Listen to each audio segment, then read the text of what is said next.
Good morning student. Today we are started EVS second chapter number 10 historic period means ऐतिहासिक काळ. तर 10 नंबरचा तो लास्ट लेसन आहे EVS 2 चा तो आज आपण स्टार्ट करणार आहोत. त्यामध्ये 4 पॉइंट्स दिलेले आहे. ते 4 पॉइंट्स सुद्धा आपल्याला या लेसन मध्ये बघायचं आहे. What is culture first point आहे. सेकंड आहे ancient civilisation in river valleys. Third points आहे ancient riverine civilizations Mesopotamia, Egypt, China and Harappa. And 4 नंबरचा जो पॉइंट्स आहे तो आहे स्पोर्ट्स अँड एंटरटेनमेंट.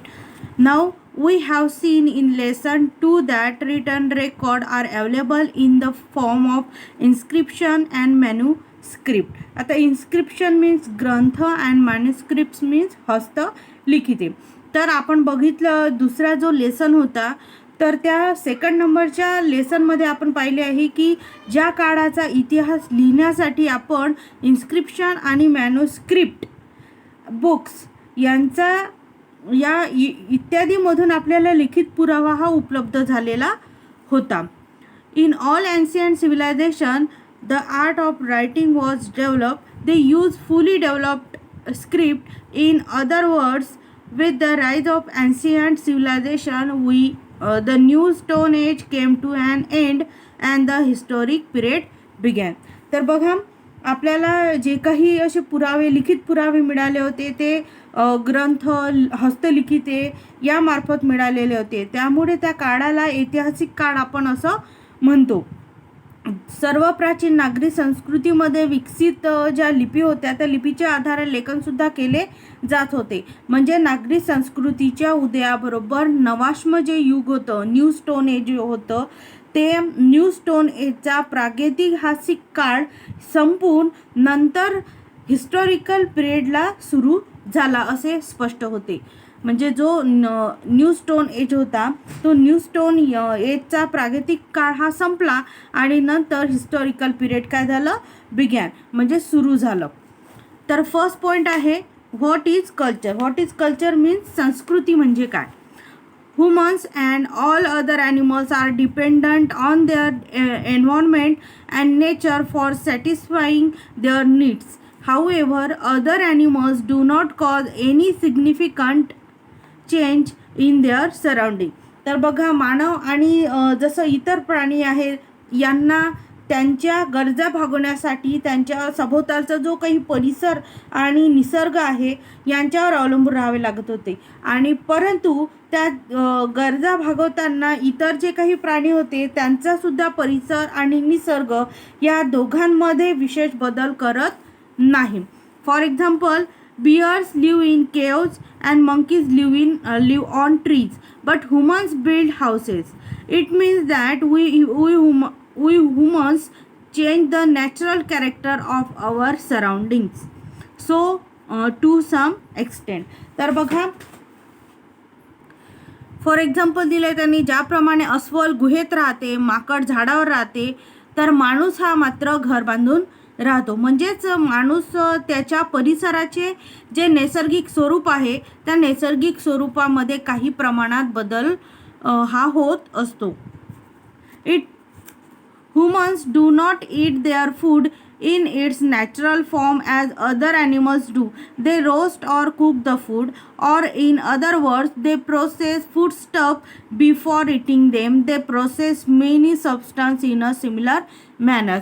म्हणजे निसर्गात मिळणारे जे अन्नपदार्थ आहे तो इतर प्राण्यांप्रमाणे कच्चे खात नाही, तर तो ते अन्नपदार्थ शिजवतो किंवा त्याला भाजतो. म्हणजेच कच्च्या अन्नपदार्थावर तो संस्करण करत असतो. अशा पद्धतीने तो विविध पदार्थांवर काय करत असतो, संस्करण करत असतो. They work on stone, metal etcetera to make tools and various objects. They make pots, bricks and many other things from clay. त्यामुळे दगड, धातू इत्यादीवर तो संस्करण करून विविध प्रकारचे जे हत्यारे आणि वस्तू आहे तो बनवत असतो. आणि मातीपासून तो भांडी, विटा आणि इतर ज्या काही वस्तू बनवल्या जातात तो वस्तूसुद्धा तो तयार करतो. They obtained yarn from cotton and weave cloth from the yarn. In short, according to their needs, they change the form of materials available in nature. They need skill to do this. तर कापसापासून जसं त्यांनी मातीपासून भांडी, विटा आणि इतर अनेक वस्तू तयार केल्या, त्याचप्रमाणे त्याने कापसापासून सूत आणि सुतापासून कापड तयार करतो. थोडक्यात म्हणजे काय, तर जे निसर्गातून मिळते त्याचे जे स्वरूप असते तो स्वतःच्या गरजेनुसार तो बदलून घेत असतो. आणि हे करण्यासाठी त्याला कौशल्याची आवश्यकता असते, स्किलची आवश्यकता असते. They need to think and plan before they shape an object.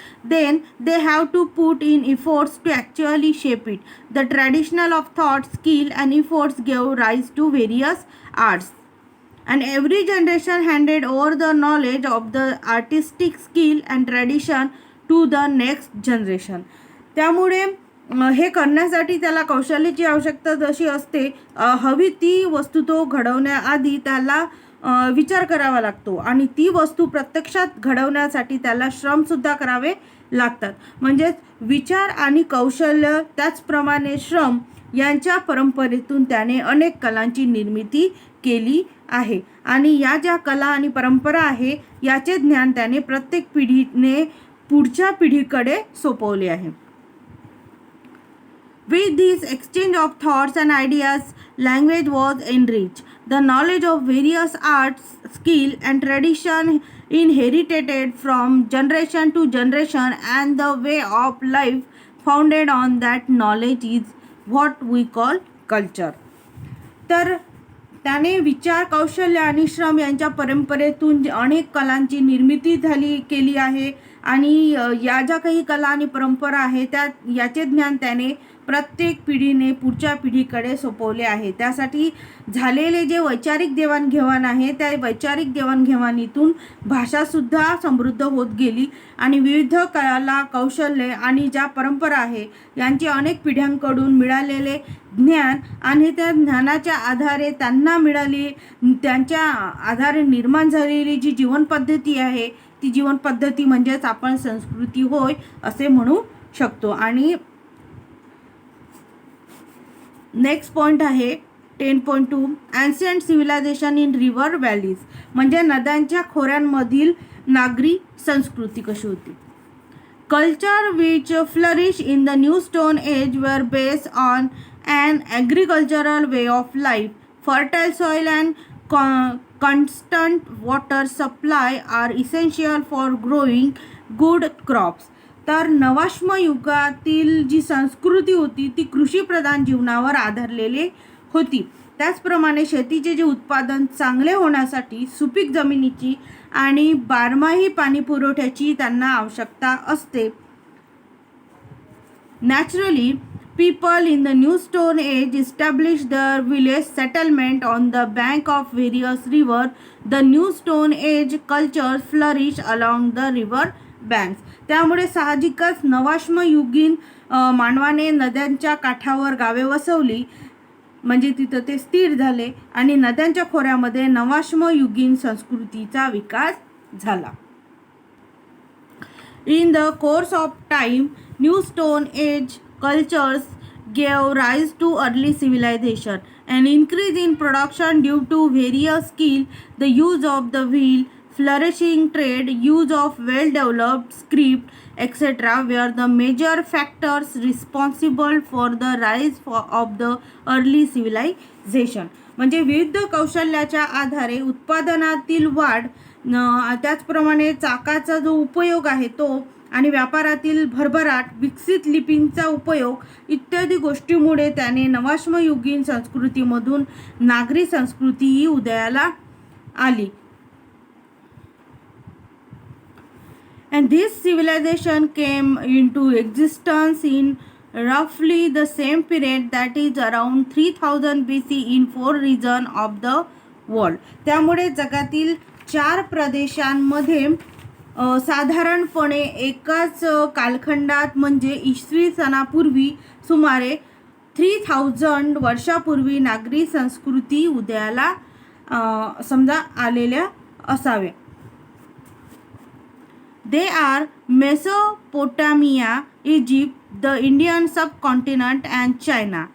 तर Mesopotamia, Egypt, Indian subcontinent means भारतीय उपखंड आणि चीन हे ते 4 प्रदेश होते. म्हणजे 3000 वर्षापूर्वी नागरी संस्कृती जी उदयाला आली त्या नागरी संस्कृतीमध्ये हे मेसोपोटेमिया, इजिप्त, भारतीय उपखंड आणि चीन हे ते 4 प्रदेश त्यामध्ये होते. The civilisation in these 4 regions develop in river valleys, hence they are known as riverine civilization. म्हणजे नद्यांच्या काठांनी विकसित झाल्या म्हणून त्या प्रदेशातील प्राचीन नागरी संस्कृतींना नद्यांच्या खोऱ्यांमधील नागरी संस्कृती असे म्हटल्या जाते. तर नेक्स्ट पिरियडमध्ये राहिलेला जो फर्दर पार्ट आहे तो आपण बघायचा आहे. परंतु या लेसनवर आधारित काही हार्डवर्ड्स आहे, क्वेश्चन आन्सर आहे ते आपल्याला बघायचे. हार्डवर्ड्स आहे कल्चर मीन्स संस्कृती, इन्स्क्रिप्शन मीन्स ग्रंथ, मॅन्युस्क्रिप्ट मीन्स हस्तलिखिते, फर्टाईल सॉइल मीन्स सुपीक जमीन. क्वेश्चन 1 आहे answer each of the following question in 1 sentence. म्हणजे एका शब्दामध्ये किंवा एका वाक्यामध्ये आपल्याला काय करायचं आहे, उत्तर द्यायचं आहे. फर्स्ट आहे where did the people in the new stone age establish their village settlement. म्हणजे नवाश्मयुगीन संस्कृतीचा विकास कोठे झाला. त्याचा आन्सर आहे the people in the new stone age establish their village settlement on the bank of rivers. कुठे झाला तर नदीच्या खोऱ्यातील बँक ऑफ रिव्हर्समध्ये झाला. तर हे जे आन्सर आहे तुम्हाला 4 टाईम परत राईट डाऊन करायचं आहे आणि लर्नसुद्धा करायचं आहे. So good day and goodbye student.